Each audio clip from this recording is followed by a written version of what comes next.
Hi there, I'm Shane Spears and welcome to another edition of Summit Scale, beaming out to you from the beautiful city of Bath in the UK. My guest today is Richard Lomax. Richard, a very warm welcome. Great to have you on the show. Thank you, Shane. It's great to be here. Thanks for inviting me. For those of you that don't know him, Richard's marketing journey started over 30 years ago with companies like BP Oil and H.J. Heinz, but he believes that big brand marketing wisdom simply doesn't work for the vast majority of companies. And that's why he's on a mission to blow away the smoke and mirrors and present SMEs with a practical system they can implement to grow profits and increase the rewards from their business. Brilliant. I'm looking forward to this. Richard, the title of the interview today is The Four Assassins of Your Business Success, and we have 5 minutes for the interview. If you're ready, I'll start the clock. Yeah, let's go. So tell us about the first assassin that you've identified, which you state leads to haphazard marketing at best and at worst results in a complete waste of marketing budget and time.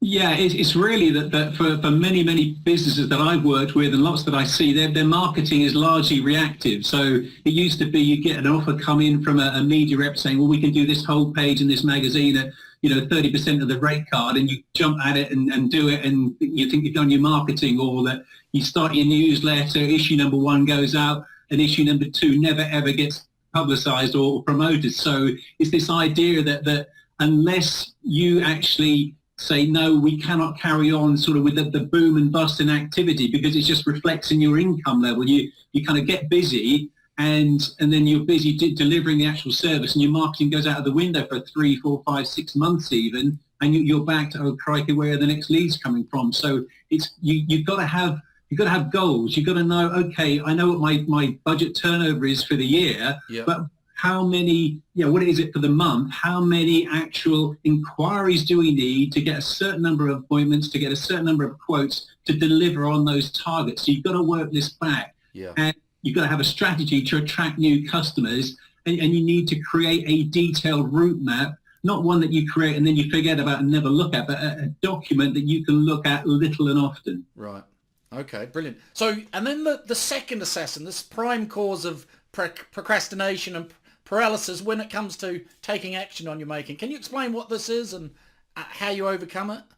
Yeah, absolutely. It's really where most people are not quite sure where to start. And I've got 101 things I can do in my marketing. I could do this. I could do my blog. I could do, create a webinar. I could send some emails. I could do all these things. But what do I do first? And when you're not sure where you're going to get the best return from your money, we all procrastinate, and then that is death in marketing. So, we know there's going to be an 80-20 rule, but we don't quite know, which are the 20% of activities that are going to bring 80% of the results. So what it does mean is before you do any marketing activity, you've got to ask yourself, okay, how are we going to measure the returns, the actual results, the actual click-through rates, the actual inquiries that this is going to generate? Because if you don't tag that onto the marketing activity, you're never going to be in a position to know whether the marketing has worked or not. So you're going to go the full 12 months of spending your budget. Yeah.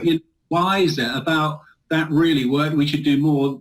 That exhibition definitely didn't bring us any leads or not. And when you're not sure, you kind of fear, well, some of it worked. We got some leads, we got some sales, we're still here. And you do the same mistakes all over again. So, it's about testing your marketing little and often. Right. So it's actually about, you've got to recognize you need a plan. So, what are we actually going to do here? What is the key message that is going to help us cut through all the kind of the wallpaper, all the noise that our prospects are bombarded with? And, what are the activities that we're going to start with? And in any one month, there might only be 2 or 3 maximum activities you try and do. Who's going to do them and by when? Set some timescales. So once you've got that little plan there, then you can actually start and you can have some confidence that you're going to learn as you go along. Right. Okay. And number 3, this one results in most marketing campaigns only achieving a fraction of the results that they're capable of achieving. So tell us about that one. Yeah, it all comes down to getting attention and getting noticed, and that relates to the words that you use in your marketing. So it doesn't matter, it might be how people answer the phone, it could be the copy you use in your emails, on your web pages, it could be any advertising that you're running online or offline. So you've got to know how to engage, and you've got to write and talk as you would normally have a conversation when you're across the table with a prospect having a cup of coffee, for example. So half of the battle is doing your preparation before you start to write your own copy. So 4 guidelines I would think about is, what first point is kind of Stephen Covey, begin with the end in mind. So what do you want your readers or your viewers or listeners, what do you want them to do next once they've finished consuming your message? Have that really close. So is it going to be to download a guide? Is it going to be to trial a product? Is it going to be to agree to an audit or a survey? But get that focus in your mind. Okay. The really good advice is kind of get into their mindset. So eavesdrop on the conversation that they're already having about your type of product or service. Okay. Because they're interested in your product or service, they're not going to listen to you anyway. They're not going to watch your ad or anything. So focus on those that are in that passing parade of prospects.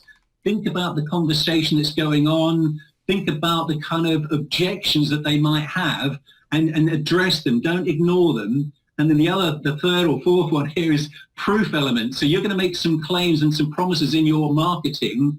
They're sort of psychology. Yeah, but everybody says that. How do I know I can believe you? So consciously come up with the facts and the proof that are going to substantiate your statements. Right, brilliant. And we're just coming to the end of our time. So, but I just want to find out about this final assassin that leads to marketing activity being shot dead in the water. What's that about? Yeah, that's really all about the idea of you've actually got, you get easily distracted. That is the biggest problem. So once you make a start, then, things will happen in business. So but we know as far as marketing is concerned, profitable marketing is a kind of a step-by-step process. Right. Your prospects, it's very, very unlikely it's a spontaneous purchase. They go, it's either very formal, invitation to tender, presentation, debrief, and so on, or subconsciously they're doing their research, their due diligence, they're talking to their mates or whatever. So, one-off marketing activity is a waste of time because, it's like any personal relationship. Yeah. While relationships take time to develop and to nurture. Right. So you've got to make sure you're in the right place at the right time. And if every time they hear from you, there's something of real value, then you're going to build your brand effectively. You're going to build that reciprocal obligation. So yeah, I don't always read everything that I get sent, but I always give it a chance because I know they're talking to me and about my problems. So, that comes down to making yourself accountable. And I would suggest in many instances, making yourself accountable to somebody outside of your business for your progress. So you've got a plan, you've got some timelines and some schedules. If you miss those and nobody else knows about them, you can always give yourself excuses and reasons why. Right. But somebody outside the business that's gently going to prod you and say, hey, hang on a minute, you need to get this done by the end of this week. Brilliant. You all work to deadlines, and that will stop you being distracted and losing your way. Brilliant. Richard, we've run over our time, but it's brilliant stuff. Thank you so much. Folks, for more resources, check out Richard's website. The link will be below the video, www.slipstream-marketing.com. And there's a webinar there, that's 3 Big Shifts webinar that you can go and at. It's a really great resource. Thank you so much, Richard. Really appreciate it. It's an absolute pleasure. Thanks for giving me the opportunity to chat to you. And hope the listeners get some real value from this. So thanks for the opportunity. Thanks for checking out our Summit Scale podcast. If you like what we're doing here, please head over to iTunes and subscribe, rate us and leave a review. It's very much appreciated. And if you want to learn more about the work we do or are looking for a load of free resources to help with scaling your business, check out our website, www.summitleader.com.